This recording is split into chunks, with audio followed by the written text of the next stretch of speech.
Eu amo quando um escritor ou escritora, através de um único trabalho, me faz ter vontade de ler tudo que essa pessoa escreveu na vida. Oi pessoal, tudo bom? Sejam todos muito bem-vindos aqui ao canal. Hoje eu estou aqui para falar sobre os segredos do Clube Briar, meu primeiro contato com a escrita da Kate Quinn e que já me conquistou. Achei esse livro muito incrível e hoje eu quero comentar um pouquinho sobre ele com vocês para convencer mais pessoas a ler também. Essa aqui é uma ficção histórica publicada aqui pelo selo Bertrand, com tradução da Cecília Camargo Bartalotti. E essa história vai nos transportar para Washington de 1950, onde nós vamos conhecer uma série de personagens que vivem na mesma casa. A história começa no Dia de Ação de Graças de 1954, na Briarwood House, que é esse pensionato para mulheres solteiras ou viúvas, que é comandada por uma mulher que tem 2 filhos. E o que a gente sabe já na primeira cena é que alguém foi assassinado dentro dessa casa. Porém, a autora não nos conta quem é que foi morto. Ao invés disso, ela vai nos levar de volta para 1950 para que a gente conheça todos os habitantes da Briarwood House. Nós começamos então lá em 1950 com a Grace, que é uma jovem viúva que chega ao pensionato buscando um quarto. Ela vai ser atendida ali logo pelo Peter, que é um jovem de 13 anos, que é o filho da dona do pensionato, que é um menino muito vivaz, cheio de energia, que logo se apaixona ali pela Grace. Aliás, ele se apaixona por todas as pensionistas, ele acha todas elas maravilhosas. E o primeiro capítulo, inclusive, a gente enxerga pelo ponto de vista do próprio Pete, desse menino de 13 anos de idade que está passando por esse momento bastante turbulento, né, de desenvolvimento, de descobertas, ao mesmo tempo que ele tem que lidar com muitas responsabilidades que não são dele, porque o pai abandonou o lar há alguns anos, nunca mais voltou, e a mãe dele é muito rígida. Então ele é um menino que, ao mesmo tempo em que ele enxerga a vida com muitas possibilidades, ele também fica muito triste ao pensar que várias delas não poderão ser oferecidas a ele porque ele precisa sustentar a família ou ser o homem da casa em algum momento. A Grace, que é essa pensionista que chega no primeiro capítulo, ela é uma viúva muito vivaz, muito alegre, e ela logo percebe que esse menino é muito triste. Que, aliás, a casa toda tem um ar de tristeza, porque as pensionistas, elas se falam muito pouco, elas só se dão um bom dia e cada uma segue a sua vida. Então a Grace, para melhorar o ambiente, ela já chegando e ela resolve estabelecer um jantar todas as quintas-feiras no quarto dela. E ela convida todas as pensionistas para participarem desse momento. Elas vão participar, a princípio, assim, com o pé atrás, porque elas não se conhecem muito, elas não se falam dentro da casa. Mas aos poucos o Clube Briar vai se formando com esse jantar de todas as quintas-feiras. E a partir daí nós vamos conhecer todas as mulheres, cada uma delas vai ter um capítulo especialmente dedicado a elas para que a gente entenda a personalidade de todas as habitantes do Clube Briar. Então nós vamos ter a Nora, que é uma jovem idealista, que tem o emprego dos sonhos dela e que ela tá tentando fugir do passado da família. Ela vai ter uma paixão fulminante ali com uma pessoa que não é muito correta, digamos, pros termos da época. Você vai ter a Rekha, ou Rekha, que é uma das personagens que eu mais gostei, que é uma senhora de 71 anos de idade, que ela é húngara, ela fugiu da Europa durante a Segunda Guerra Mundial, ela pediu asilo nos Estados Unidos, e a Rekha, ela vive essa invisibilidade de, além dela ser uma imigrante na década de 50, ela também é uma mulher idosa. Então ela é duplamente invisível para aquela sociedade, e a gente vai acompanhando como é que ela enxerga a vida através desse anonimato imposto quase de forma obrigatória a ela. Você tem a Fliss, que é o modelo de maternidade dos anos 50 ali, do baby boom. É uma jovem enfermeira que ela se casou com um médico, só que esse médico foi enviado para o Japão e ela vive ali com a bebezinha, né, tentando seguir com a vida, esperando pelo marido que nunca volta. E a gente vai descobrir que atrás desse modelo de modernidade, de maternidade, se esconde uma jovem que tem muitas problemáticas psicológicas e que elas não podem ser expressadas naquele momento. Então é super interessante você acompanhar a história dela também. E por aí vai, gente. São várias pensionistas, cada uma delas vai ter uma história diferente. Eu gostei muito como cada personagem tem suas crenças e os seus valores para 1950. Algumas são mais liberais, outras são mais conservadoras, algumas são mais ligadas em políticas, outras não são. Cada uma delas é diferente uma da outra e elas têm essas conversas, esses debates ao longo da narrativa que fazem a gente ver que elas são múltiplas. E a Grace, que é essa primeira pensionista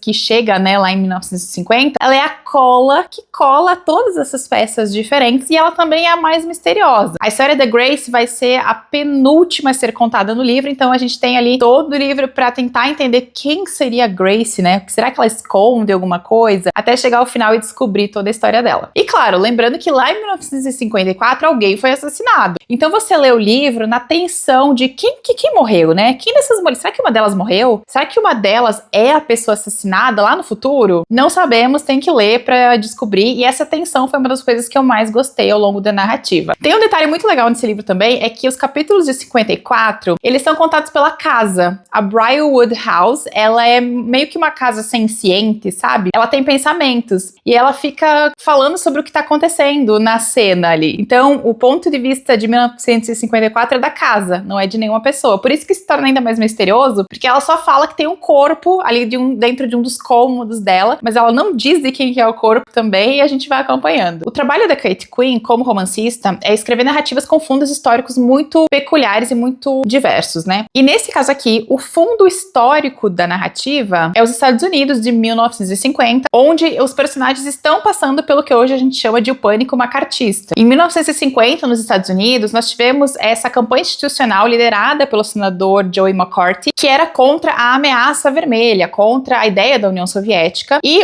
a política do McCarthy, ela é uma política que ela foi bastante incisiva em incutir na cabeça dos americanos essa ameaça constante, né, aos comunistas, a ameaça vermelha, que alimentaram essa guerra ideológica que acontecia dos dois lados, e nos Estados Unidos ela tinha algumas características muito particulares. E a campanha institucional do McCarthy, ela é tão bem elaborada e ela foi tão bem divulgada que ela acaba elevando os níveis de medo dentro da população americana para um nível quase irracional em alguns momentos. Tanto é que quando se fala do período do McCarthy, muitas vezes as pessoas falam sobre caça às bruxas, fazem essa associação, porque o mecanismo de coerção da população era muito similar. Você incitava o medo e você incitava também as denúncias entre as pessoas. Então qualquer coisa poderia ser uma ameaça comunista dentro dessa sociedade. Então, se você tinha uma briga com um vizinho, com certeza ele era um comunista, então você podia fazer uma denúncia. O seu vizinho cortava a grama numa direção X e você corta numa outra direção. Com certeza ele não é daqui, ele é um espião, invasor, então ele deve ser denunciado. E eu gostei muito como a autora aqui, ela mostra como isso era muito múltiplo, porque algumas personagens, por exemplo, são a favor da política do McCarthy. Já tem outros personagens que acham que é bobagem, que ele tá exagerando, que não tem um comunista morando embaixo da sua cama. Então elas mesmas, as próprias personagens, elas têm pontos de vista diferentes e elas conversam sobre o assunto ao longo do livro. Outra ideia muito interessante que a autora trabalha através das personagens, principalmente de uma ou duas em particular, é a questão da Terra da Liberdade. Principalmente através da história da Rekha, né, que é essa mulher que ela vem da Europa, fugida da guerra, e ela chega nos Estados Unidos, e ela vê ali várias portas sendo fechadas para ela, tanto por ela ser uma imigrante, quanto por ela ser também uma pessoa idosa. E existe uma reflexão no livro sobre como a Terra da Liberdade, ela é uma Terra da Liberdade em partes para algumas pessoas. Então, para as mulheres, as liberdades, elas são um pouco mais condicionadas, e você tem também aqui a questão das movimentações, né, da questão dos direitos civis nos Estados Unidos. Então, também a questão da Terra da Liberdade depende muito da cor da pessoa. E a autora, ela vai habilmente construindo essas reflexões ao longo da narrativa através delas. Outro detalhe, mais um que eu achei bem curioso na narrativa, é que nós temos aqui a aparição de várias figuras públicas reais, pessoas que realmente existiram, que fizeram parte da história dos Estados Unidos e que estão aqui na narrativa através do trabalho dessas mulheres, das conexões que ela tinha. Ao final do livro, inclusive, eu achei muito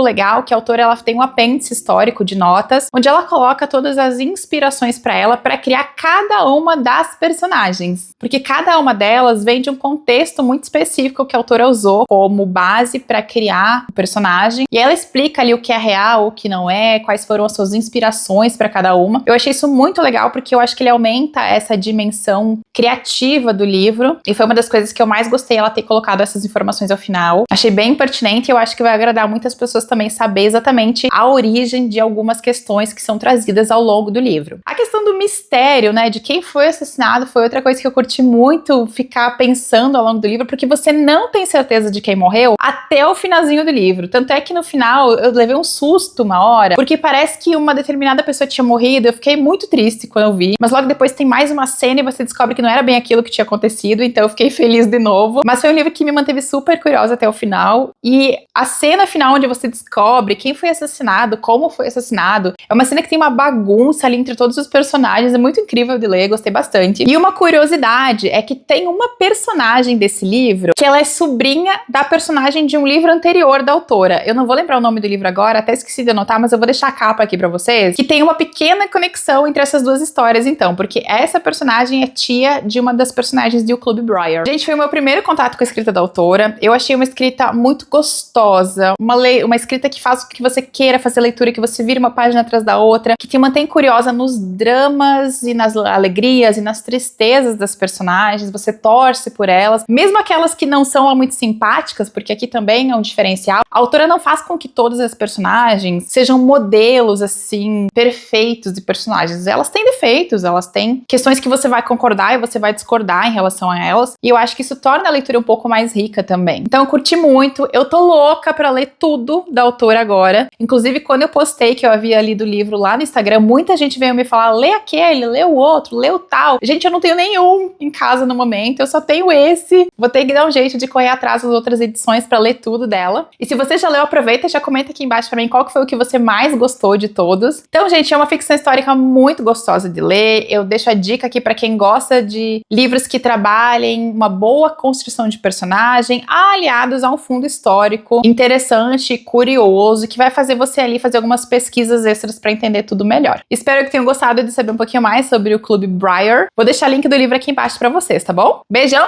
e a gente se vê no próximo vídeo.